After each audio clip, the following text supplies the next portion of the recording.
Ayan. Muli, nagbabalik ko ang inyong lingkod, guys. Ayan, mega love shoutout sa inyo lahat. Isang magandang tanghali.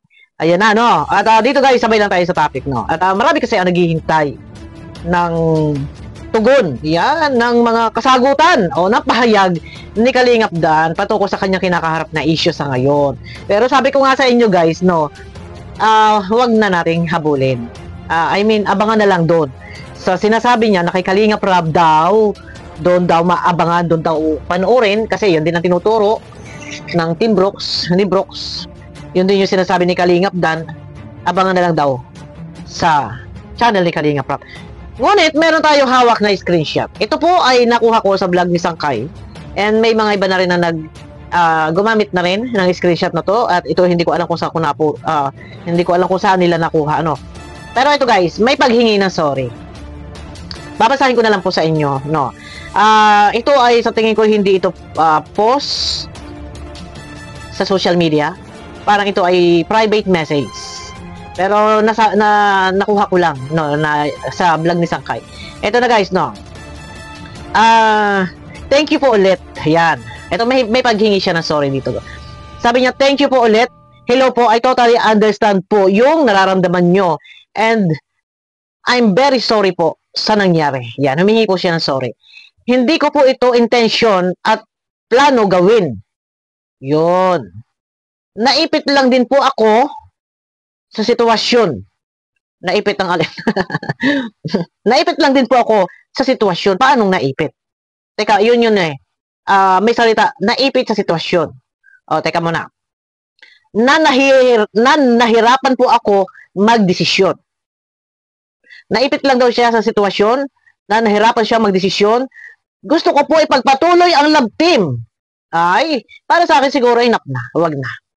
Kung ipagpapatuloy mo para makasuporta kay Joy, enough na. Ipaubaya mo na lang sa sponsor. Sponsor na lang ang mag-support. Focus ka kung ano meron ka ngayon. Yon. Gusto ko pa po ipagpatuloy ang love team para tupadin po ang pangako na 4 years. Kaso dumating na po yung oras na nalaman. Kaso dumating na po yung oras na malaman ang nangyari ngayon. Ano yun? Kompletuhin dapat. Kaso dumating na po yung oras na malaman ang nangyari ngayon. O, siguro ito na yun. Yung mga balita, no? Yung ngayon, yung mga isyong yan. Siguro ito na yun. Na nalaman na nga yung totoo. Yun siguro yung kanyang ibig sabihin. Sobrang thank you po sa dami ng tulong at suporta ninyo sa akin. Ay, grabe. Yung suporta na lang ng mga sponsor. Unang-una, kahit sa financial support, para sa kanyang charity works. Hindi lang iyon. Personal, sa sarili niya, nabigay ng sponsor. Yan. Salamat sa mga nag-sponsor. Thank you din po sa aking mga kasama sa Team Bopil. Maraming salamat po. No. Ayun. Sobrang thank you po sa dami ng tulong at suporta niyo sa akin. Kung mawala man po ang Dan Joy, nandito pa din ako para suportahan si Joy. Ay, enough na. Kaya, siguro para sa akin, salamat. Kung ikaw ay nandiyan pa rin para suportahan si Joy, thank you. Pero, siguro, hayaan mo na lang na yung mga sponsor na lang yung sumuporta. And, focus ka na lang kung anong meron ka na obligasyon sa ngayon. Ano? At ipagtanggol dahil Genyo naman po ang aming pinagsamahan. Sorry again and thank you po ulit.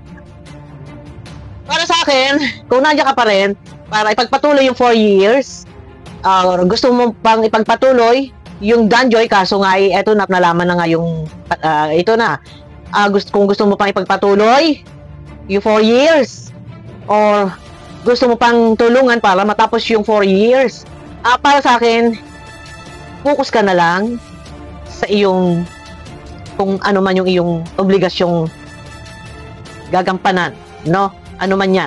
Focus ka na lang doon. And salamat, Kalingap Dan. At siguro, total ito, puro sorry. May isang hawak pa din ako. Hindi pa yung lumalabas. Hindi pa yung lumalabas yung isang screenshot na hawak ko. Wala pang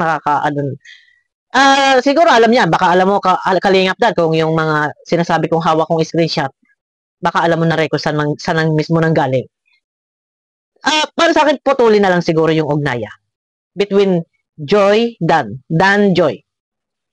For the sake of alam nyo na yun yung issue or kung may baby, yan. Ay, congratulations. Yan. Oh, congratulations. Kung ako man maluwag sa akin dibdib na tinatanggap ko, wala tayong magagawa. Mas lalo nagkaroon ng blessing si Kalingap Dan. Sa Dan Joy pa lang, sabi nila, si Joy daw nagkaroon ng blessings dahil kay Dan. So, wag po, hindi po lahat yung naka-credit kay Dan. No? Ang buong katotohanan nagkaroon po ng blessings ng sponsor ay dahil na-i-air or na-i-vlog sa channel ni Kalingap Rob.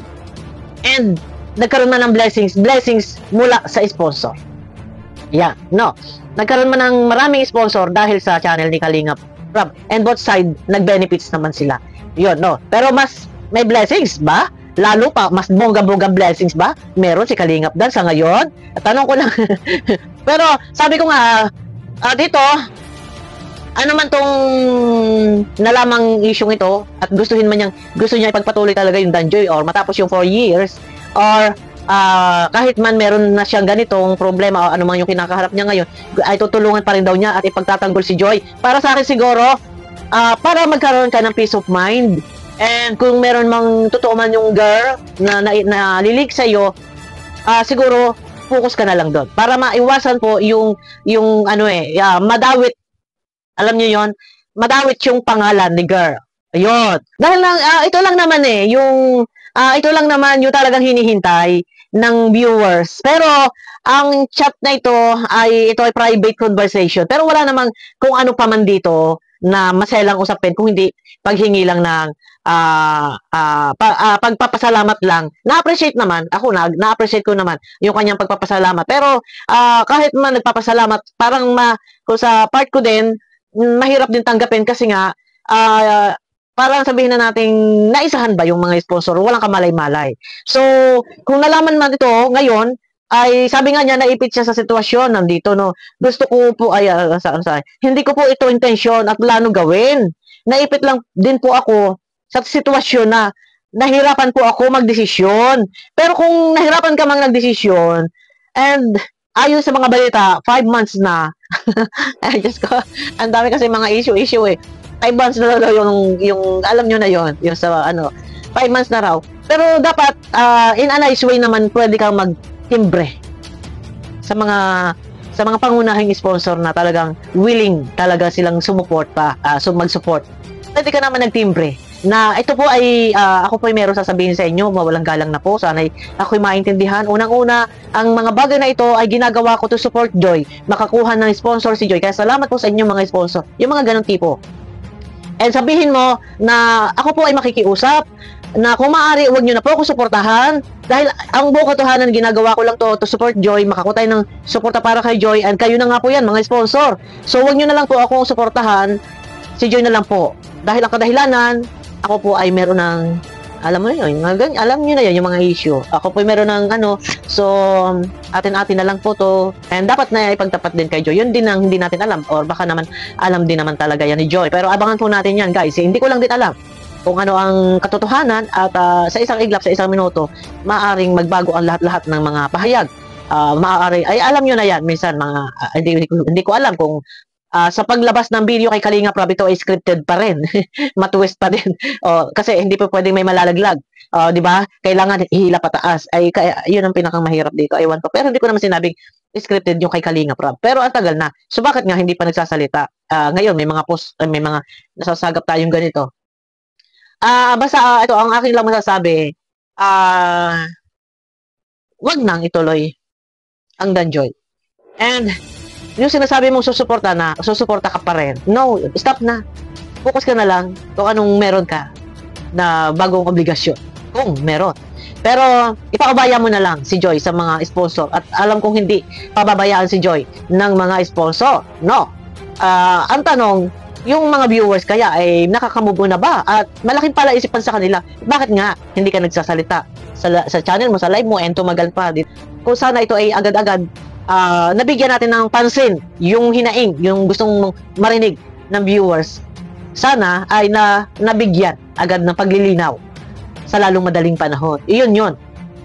Kasi ang viewers ay malaking bagay sa ating channel. Supporters ba? Yung support nila para sa atin, malaking bagay. Hindi natin pwedeng ipagsawalang bahala or ipagsawalang kibo ang mga kagustuhan nilang mangyari or marinig mula sa atin. Binigyan mo sana ng isang magandang kasagutan. Yun. At kahit pahapyaw lang, intindi naman na siguro yan. Pero ang nangyayari nga, nakakasaga pa tayo ng balita. Ito, alam ko, private message to. Nakuha ko ito doon kay Sangkay. At yung ibang mga nag-reaction na rin. So, kung hindi ito na ilabas, so wala pa rin talaga tayo masasagap na balita. So, ayan, nagkalat-kalat na. Kaya ito lang talaga yung nakukuha nating impormasyon. Pahayag, no? Ito ay private conversation na siguro na ilabas kung sino mga sponsor po ang nagpalabas nito. Pero ganun pa man, yun para sa akin, tigilan. Patuloy na ugnayan. Tapusin na lahat. Para magkaroon ka ng katahimikan. Kasi alam kong yung iba ay rebelde sa ngayon. Galit na galit. Dahil nang pinaabot ng ilang araw, 4 days. Walang sagot, walang kibo. Ay, yun ang mahirap. No, yun lang. Pero yun na. Siguro para sa akin malinaw na to, guys. Hindi ko lang alam kung ano yung lalabas na update doon kay Kalinga Prab. Pero kung gusto man niyang ituloy ang Danjoy, kayo guys, tatanungin ko. Kung sakali man, halimbawa, meron nga, ano ko sa isang vlog ko, kung meron man, tapos nga ay ganun, na itutuloy pa rin ang pag-support kay Joy, papayag ba kayo? Sa akin, enough na, tama na, wag na. Hayaan na lang na yung mga sponsor, mag-support na lang kay Joy, mag-focus kay Joy, wag nyo nang gambalain yung isip ng sponsor. Yun para sa akin. Ipaubaya mo na sa mga sponsor yung pagtulong. Focus ka doon sa kung anong meron ka. Yun yung tutukan mo. Kung ikaw ay makikitulong-tulong kay Joy, kung cash, magbigay kang cash. Pero no to vlog. No love team. Yun sa akin. No. Ang sponsor din, eto, magbigay ako ng separate video. Paalala natin sa mga sponsor. No. Ayun lang yung akin, guys. No. Kung gusto mo tumulong-tulong, bigay kang cash. Kung gusto mo talaga. Pero walang vlog, walang mga kaikikang at saka ang sponsor, hayaan na, wag na natin gabalain ng sponsor. Nagdesisyon na, nagpalit na ng mga pangalan ng mga team nila, nagdesisyon na, hayaan natin, wag na natin gabalain. Hayaan natin na mag-focus ang sponsor para kay Joy. Kasi yun naman talaga number 1 na dapat na makatanggap ng tulong yung beneficiary. No, yun lang yun. Pero kung may i-excite na pa na may ibang team, yung ibang team. For example, halimbawa, team ni Kuya Brooks, tapos may bulong. May bulong. Alam nyo ba? Ang ano? May bulong ako. Yung mga padaan-daan sa pabulong-bulong na ganyan. Ay, tama na po. Tigilan nyo na po. Para merong peace of mind. Para din ang mga reaktor ay hindi na po mawinda. Kasi ang mga reaktor naman po, alam niyo ito yung trabaho natin. Minsan nag-a-analyze tayo or matalas ang ating pakiramdam Ang masasabi ko lang, wag nang guluhin ang isip ng sponsor. Huwag yung sasabihin ng nakikitulong-tulong or gusto kong pantumulong. Stop! Para sa akin. No? Yun na po yung para sa akin. Patuloy na ugnayan. Kung meron ka obligasyon, focus ka dyan. Huwag na yung pakialaman kasi paano pa masasabi ng love team yun? Ganun alam ng tao, ganun nga. Yun na. Pero abang na lang tayo, guys. Pero yun na, isang private message siguro yan na lumabas. No, at nakuha natin doon kay Sangkay. Abangan nyo ko, guys. Sa aking next video, mega love shoutout po sa inyo lahat. Yun lang masasabi ko. Gusto man daw niya tulungan pa, pero yun na nga, ay tama na. Ayan na, wag na. Enough na yun. Sapat na yan. Pabayan mo sa sponsor at sponsor, bigyan ninyo ng katahimikan. No, at saka, ay tama na. Yun lang para sa akin. Para sa akin lang to ha. Ewan ko lang. Kila Kuya Bal, kila Kalinga Prab. Nag-signing off na si Kuya Bal sa kanyang vlog kagabi. Danjoy signing off na daw. Bye bye guys. Abangan nyo ko sa aking next video.